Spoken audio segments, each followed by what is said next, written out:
कांग्रेस राज में वो कह रहा मस्जिद तोड़ो। अबे तू कौन होता है मस्जिद तोड़ो बोलने वाला? कोर्ट नहीं है क्या? अदालत नहीं है क्या? प्रशासन नहीं है क्या? सरकार नहीं है क्या? संविधान नहीं है क्या? जिस इस्लाम ने अवैध काम करने से रोका, उस इस्लाम का मरकज अगर मस्जिद है और वही अवैध है, तो भैया ये तो सवाल बहुत बड़ा है। और ये सवाल केवल मस्जिद निर्माण करने वालों पर नहीं है, उस क्षेत्र के कर्ता धर्ताओं पर है, उस राज्य में बड़े मौलानाओं पर है, और देश के उन तमाम मौलानाओं पर सीधा सीधा सवाल है कि आपके रहते हुए आपने दम भरा कि मैं हूं कायद, आपने ऐलान किया कि मैं हूं बहुत बड़ा मतलब लीडर मुसलमानों का, तो 70 साल से ये मस्जिद ही निर्माण करा रहे थे और मस्जिद भी अवैध निर्माण करा रहे थे। ये कितने बड़े अवैध नेता हैं मुसलमानों के, ये अवैध संगठन वाले हैं मुसलमानों के, जो 75 साल होने के बाद भी अब तक मस्जिद और मदरसे को वैध नहीं करा सके। ये मुसलमानों की रहनुमाई कैसे करेंगे? कांग्रेस और भाजपाइयों से ये सवाल है कि जिस संविधान की दुहाई आप देते हो, राहुल गांधी तो संविधान लेके चल रहे हैं, संविधान को 24 घंटा पॉकेट में रखने का मतलब समझे? राहुल गांधी इनडायरेक्टली देश को कह रहे हैं कि संविधान क्या बक रहा है, संविधान तो मैं पॉकेट में रखता हूं। क्रीमी लेयर की बात आती है, दलितों को और पिछड़ों को तो आप कहते हो कि ठीक है इससे आगे नहीं, कि एक नहीं 20 ऐसे केंद्र में मंत्री हैं जिनके बाप भी मंत्री थे। अरे ज्योतिरादित्य सिंधिया है, ज्योतिरादित्य सिंधिया, इसके पिता थे माधवराव सिंधिया, उसके भी पिता थे, इसके फुप्पू भी हैं, वो राजस्थान वाली बुआ भी है, तो उनसे पहले एक और माता थी, माता कौन? सिंधिया। ठीक है, राहुल गांधी का तो पूरा खानदानी कुंभा है, अखिलेश का पूरा खानदानी है, बात समझिए, तेजस्वी का पूरा खानदानी है। ये सारा कानून दलित और मुसलमान के लिए ही क्यों बन रहा भाई? भाजपा तुम्हारी दुश्मन है, भाजपा तुम्हारी दुश्मन है। अरे भाजपा हमारी दुश्मन नहीं है, दुश्मन नंबर 1 कांग्रेस है, दुश्मन नंबर 2 भाजपा है। पहले कांग्रेस से, ठीक है, पहले एक को सीधा करो, साहब काशीराम कहते थे पहले कांग्रेस मुक्त अगर भारत नहीं हुआ, भारत के मुसलमानों का बड़ा तबका, बड़ी आबादी आज भी इल्म से बहुत दूर है। ये तल्ख हकीकत, बहुत दूर। आप चले जाओ पश्चिम उत्तर प्रदेश में, वहाँ की तहजीब, रहन सहन, भाषा, बोली, जुबान। आप चले जाओ सीमांचल, जहाँ जहाँ गढ़ मैं बता रहा हूँ, आप कश्मीर चले जाओ, हालात इतने ख़राब है, इल्म से कोसों दूर। उनका अकीदा बस उलमा के ऊपर है, उनको अल्लाह और रसूल जानने का मौका, कुरान समझने का मौका, हदीस समझने का मौका, मंतिक समझने का मौका, फ़लसफ़ा समझने का मौका, सियासत समझने का मौका, समाजियात समझने का मौका नहीं दिया जा रहा। इस्लाम ने सोशलिज्म, इस्लाम में कैसा है, इस्लाम का सोशलिज्म क्या है, इस्लाम कैसी समाजवाद की वकालत करता है, ये भारत के मुसलमानों को, आम मुसलमानों को नहीं बताया गया, नहीं समझाया गया। तो इनको केवल ये बताया गया नमाज पढ़ो, रोज़ा रखो, ज़कात दो, हज करो, मुहर्रम में ढोल बजाओ, नाचो, तारी पियो, झूमो, झगड़ा करो, लड़ाई करो, जुलूस निकालो, मिलादुन नबी का जुलूस निकालो, मुहर्रम का जुलूस निकालो, ज़रूरत पड़े तो दीन बचाने के लिए रामलीला मैदान और गांधी मैदान भी आ जाओ। बाकी तुमको पढ़ने की ज़रूरत नहीं, हमने पढ़ लिया, हम तुम्हारी नैया को पार लगाएंगे, दुनिया में भी हम ही खींचेंगे, आखिरत में भी हम ही खींचेंगे। दुनिया में खींच खींच के इन्होंने बुलडोजर के चक्के के नीचे लाके मुसलमान को खड़ा कर दिया। 70 साल से इतना खींचा घसेटा मुसलमानों को कि लाके बुलडोजर के चक्का के नीचे डाल दिया। अब मुसलमान बुलडोजर के चक्का के नीचे है, यानी उसके पहिए के नीचे। अब ये ऊपर वाला चाहेगा तो बचाएगा, नीचे वाला तो कोई बचाने को तैयार नहीं है, क्योंकि कांग्रेस और भाजपा दो ही ज्यादा प्रदेशों में शासन कर रहे हैं। दोनों के मुखिया, दोनों के मुख्यमंत्री, दोनों के मंत्री, दोनों के विधायक, दोनों के नेता एक स्टाइल में है। ये जो हिमाचल में हुआ, जो आप हमसे सवाल कर रहे हैं, सरकार कांग्रेस की है तो आंदोलन कौन कर रहा भाई, ये पूछिएगा ना। और आंदोलन क्यों कर रहा? भाजपा राज्य में थाना के ऊपर प्रोटेस्ट करने गया तो उसके 24 करोड़ 20 करोड़ के बंगला पे बुलडोजर चल गया। और कांग्रेस राज्य में वो कह रहा मस्जिद तोड़ो। अबे तू कौन होता है मस्जिद तोड़ो बोलने वाला? कोर्ट नहीं है क्या? अदालत नहीं है क्या? प्रशासन नहीं है क्या? सरकार नहीं है क्या? संविधान नहीं है क्या? स्थानीय निकाय होता है। पहला सवाल के निकाय के रहते हुए जो फील्ड में जो अफसरान ड्यूटी पर हैं, जो इंजीनियर ड्यूटी पर है, जो इंचार्ज है वहाँ का कंस्ट्रक्शन का, आखिर नगर निकाय जो है, नगर निगम जो है, निगम में कर्मचारी जो होते हैं उनके क्षेत्र बटे होते हैं। तो जो क्षेत्र बटे हैं उस एरिया का जो जेई है पहले उसको लाओ सामने कि वो बना कैसे, किसने बनवाया, क्यों बनवाया। जब तक जेई की हरी झंडी नहीं मिलेगी कोई माई का लाल अभी मकान नहीं बना सकता। मैंने दिल्ली में अपनी आंखों से देखा, जेई को अगर आपने दे दिया चढ़ावा तो मकान बिल्डिंग पे बिल्डिंग बनाते जाइए। चढ़ावा अगर नहीं दिया आपने तो आपके घर पर एक ईंट नहीं लग सकता है, सील कर दिया जाएगा। ये दिल्ली में तमाशा रोज मैं देख रहा हूं, और कौन कमबख्त है जो नहीं देख रहा। सारे अनधिकृत कॉलोनी जिसको कहे जाते हैं, जितने भी रिसेटलमेंट कॉलोनियां हैं, और मैं अधिकृत की भी बात कर रहा हूं। मैं अभी देखा तुगलकाबाद में एक बिल्डिंग 5 मंजिल, उद्घाटन हो गया, इनॉग्रेशन हो गया, सारे लोग उसमें सेटल हो गए। उसके 6 महीने बाद हमारे कुछ जानकार थे, मैं गया सेकंड फ्लोर पर, देखा कि 1 मंजिल और बन रहा। मैंने कहा भाई ये कैसे हो गया, जब सब कुछ बन गया, कंप्लीट हो गया, टंकी लग गया पानी का, तो फिर तो टंकी उस कोने में था, जो बचा हुआ स्पेस था उसमें 2 कमरे का एक फ्लैट और खड़ा कर दिया। वो एमसीडी से मिलके रिश्वत दे के एक फ्लैट और बेचा जाएगा। ये बिल्डर और भू माफिया और जेई और सरकार, और क्या जेई पैसा लेकर खा जाता है? ऐसा हो नहीं सकता। क्या थाने में जो पैसा जाता है वो ऐसे चुप तक रह जाता है? ऐसा हो नहीं सकता। सीपी के पास जाएगा, गृह मंत्री के, और हमें बताते हैं लोग, विभाग से जुड़े लोग बताते हैं, कई हमारे जानकार पुलिस अफसरान हैं, उनसे बातें होती है, बोले ये तो पूरा सिस्टम है, और ये सिस्टम भाजपा का नहीं है, ये सिस्टम तभी से शुरू किया गया जो आज तक चल रहा। तो सिस्टम जो बना हुआ है उस सिस्टम में हम बहुत कुछ करने की स्थिति में नहीं दिख रहे हैं, एक सवाल।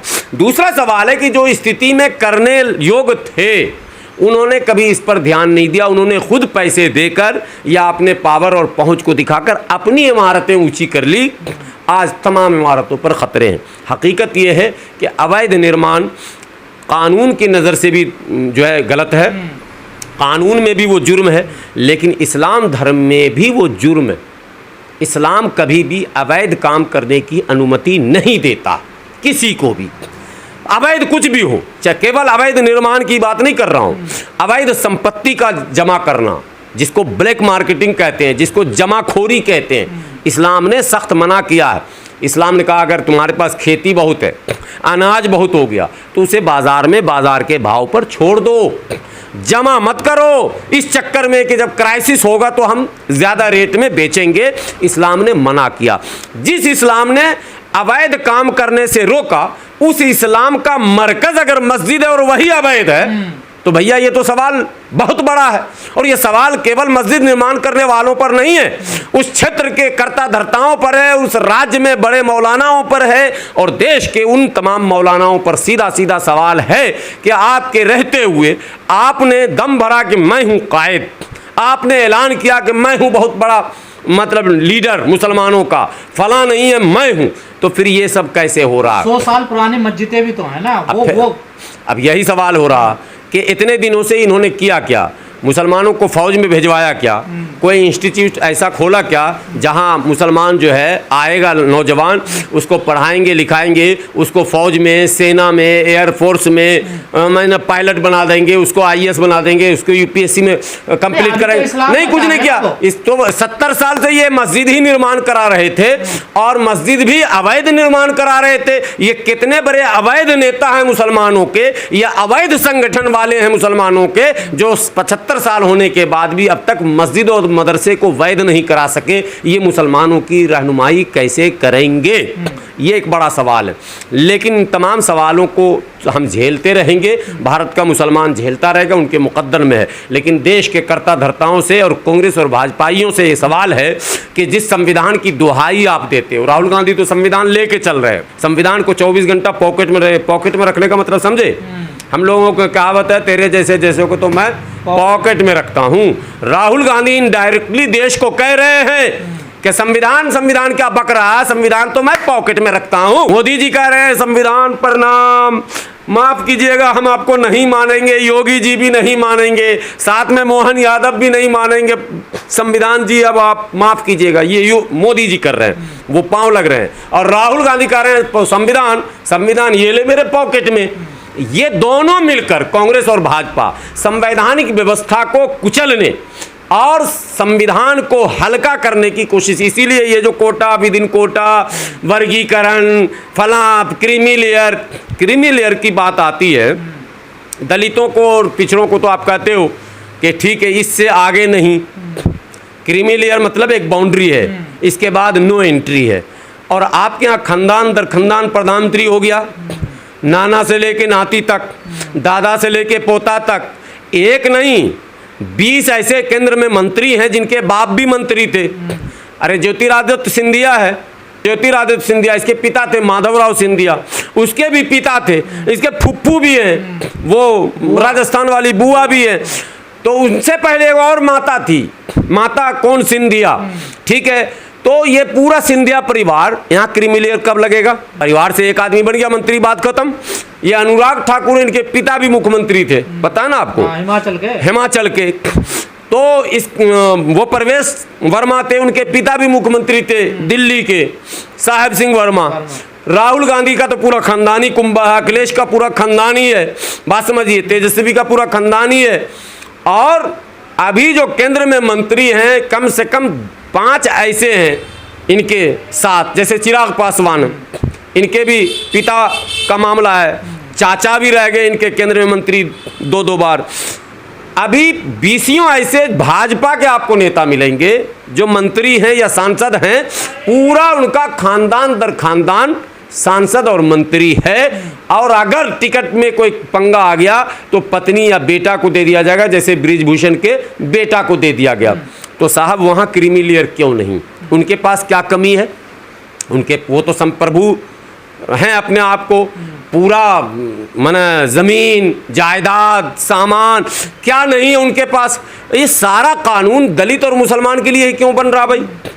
दलित और मुसलमान को बांध के रखने की क्यों साजिश हो रही है? आप कह रहे हैं सबसे ज्यादा नुकसान कांग्रेस ने पहुंचाया, तो फिर कांग्रेस बीजेपी की दुश्मन होगी मुसलमानों की? नहीं, भाजपा तुम्हारी दुश्मन है, भाजपा तुम्हारी दुश्मन है। अरे भाजपा हमारी दुश्मन नहीं है, दुश्मन नंबर 1 कांग्रेस है, दुश्मन नंबर 2 भाजपा है।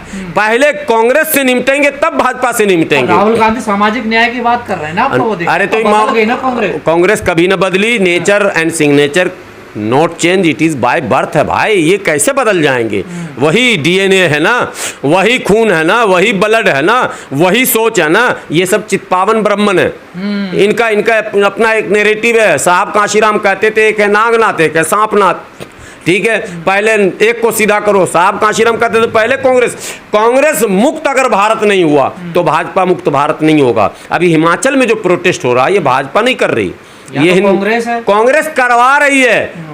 भगवा पहन दिया तो बन गए कांग्रेस के मंत्री कह रहे हैं कि अच्छा कांग्रेस और भाजपा में फर्क क्या है? सिर्फ झंडे का ही तो फर्क है, चिन्ह का ही तो फर्क है। वही कांग्रेस का व्यक्ति हेमंत बिस्व शर्मा कांग्रेस का ही तो था कि किसी और का था?